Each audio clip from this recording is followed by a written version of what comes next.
नमस्कार दोस्तों, मैं यश गौतम, आपका स्वागत है मेरे यूट्यूब चैनल पर। दोस्तों, आज इस वीडियो में मैं आपको बताने वाला हूं किस इनकम के लिए कौन सी ITR फाइल की जाती है।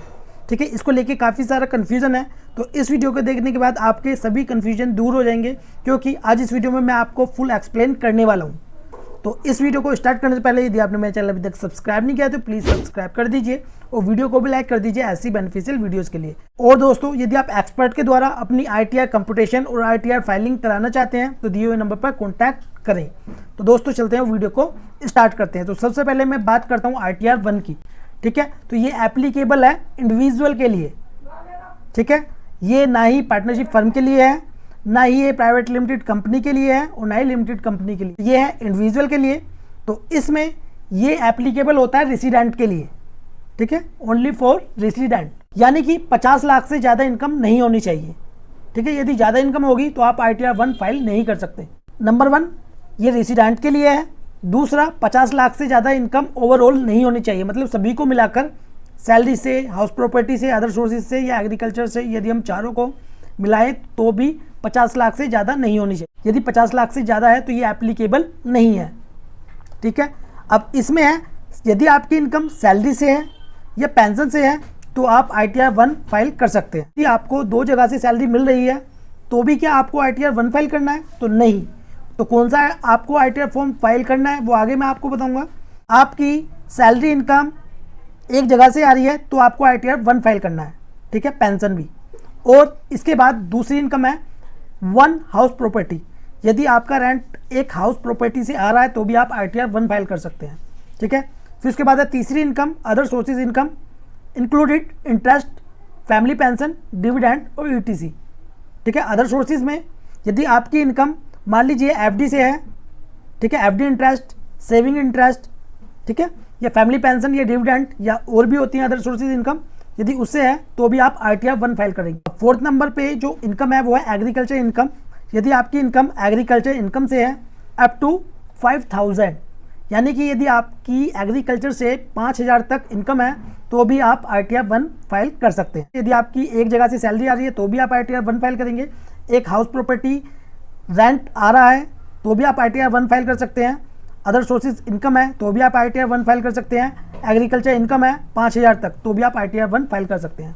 तो इसमें ऐसा नहीं है कि इसमें 4 हेड दिए हुए हैं तो चारों में इनकम होगी तभी आप ITR 1 फाइल कर सकते हैं। या रेंट आ रहा है सिर्फ तो भी आप ITR 1 फाइल कर सकते हैं, या आपकी अदर सोर्सेज इनकम है तो भी आप ITR 1 फाइल कर सकते हैं। तो मैं उम्मीद करता हूँ आपको समझ में आ गया होगा ITR 1 के बारे में। तो अब चलते हैं ITR 2 की तरफ। अब आ गए हम ITR 2 की तरफ, applicable for individual and HUF। देखिए, ITR 1 जो थी हमारी वो सिर्फ और सिर्फ इंडिविजुअल के लिए थी, लेकिन ITR 2 HUF के लिए भी है। ठीक है, तो this return is applicable for individual and HUF, यानी कि हिंदू अनडिविडेंड फैमिली। तो ये ITR 2 किसके लिए फाइल होती है मैं आपको बता देता हूँ।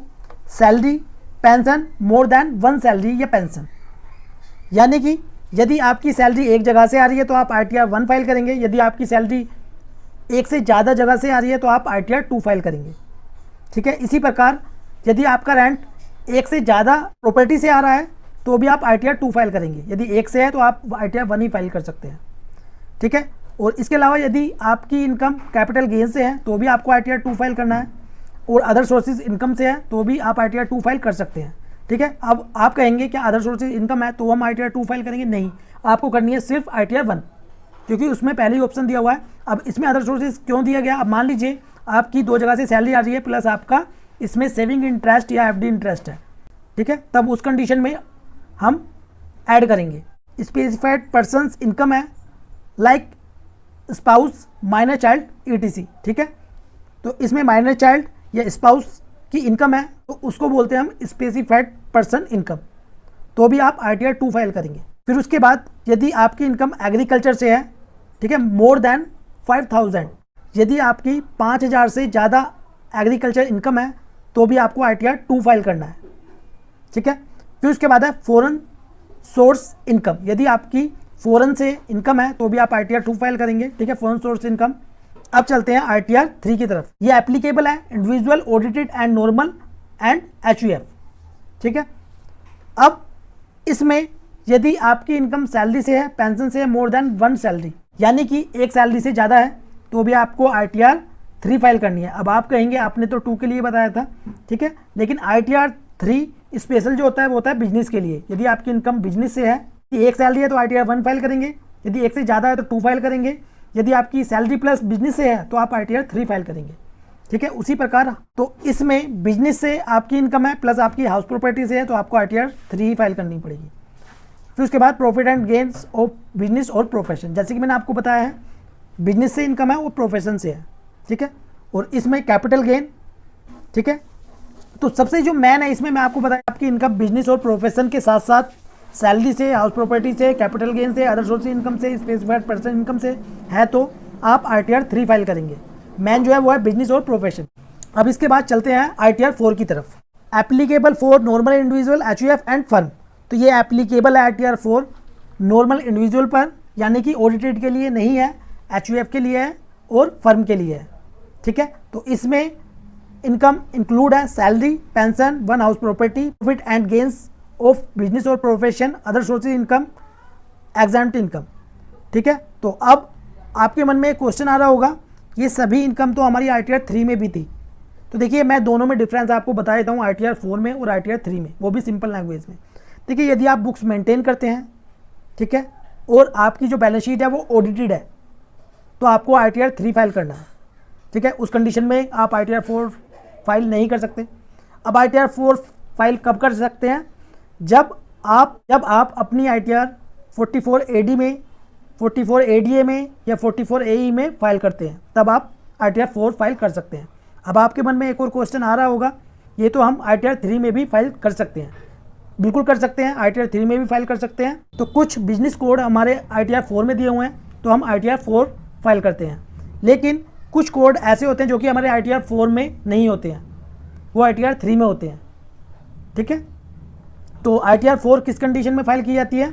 जब आपकी इनकम बिजनेस और प्रोफेशन से हो, ठीक है, उसके साथ साथ सैलरी से, हाउस प्रॉपर्टी से, अदर सोर्स इनकम से या एग्जाम्प्ट से है तो आप ITR 4 फाइल कर सकते हैं। अब यदि आप बुक्स मेंटेन करते हैं या आपकी ऑडिटेड बैलेंस शीट है तो आपको ITR 3 ही फाइल करनी होती है। Trading account, manufacturing account, profit and loss account और बैलेंस शीट, डेप्रिसिएशन शेड्यूल, मतलब सभी होते हैं उसमें। जब आप बुक्स मेंटेन करते हैं तो सभी शेड्यूल को उसमें हमें फिल करना होता है, पूरी डिटेल हमें देनी होती है, तो इसलिए हम ITR 3 फाइल करते हैं, ठीक है। तो मैं उम्मीद करता हूँ आपको समझ में आ गया होगा। यदि अभी भी आपको कोई क्वेश्चन है तो मुझे कमेंट बॉक्स में कमेंट करिए, मैं आपका रिप्लाई जरूर दूंगा। तो अब चलते हैं ITR 5 की तरफ। तो अब ITR 5 है, ये एप्लीकेबल है audited and non audited firm, ठीक है। अब आपके मन में एक और क्वेश्चन आ रहा होगा कि फर्म तो हम ITR 4 भी फाइल कर सकते हैं। बिल्कुल कर सकते हैं, यदि आप अपनी जो फर्म है उसको 44 AD में दिखाते हैं तब आप ITR 4 फाइल कर सकते हैं। कब? जब आप अपना फर्म का मार्जिन 8% या 6% दिखाते हैं तो आप ITR 4 भी फाइल कर सकते हैं फर्म के लिए, ठीक है। लेकिन ऑडिटेड और नॉन ऑडिटेड के लिए आपको ITR 5 भी फाइल करना होगा, ठीक है।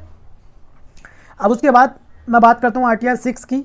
तो ये एप्लीकेबल है for private limited and limited company के लिए, ठीक है। तो ITR 6 कौन फाइल करता है या किसके लिए ये फाइल होती है? प्राइवेट लिमिटेड कंपनी के लिए और लिमिटेड कंपनी के लिए, ठीक है।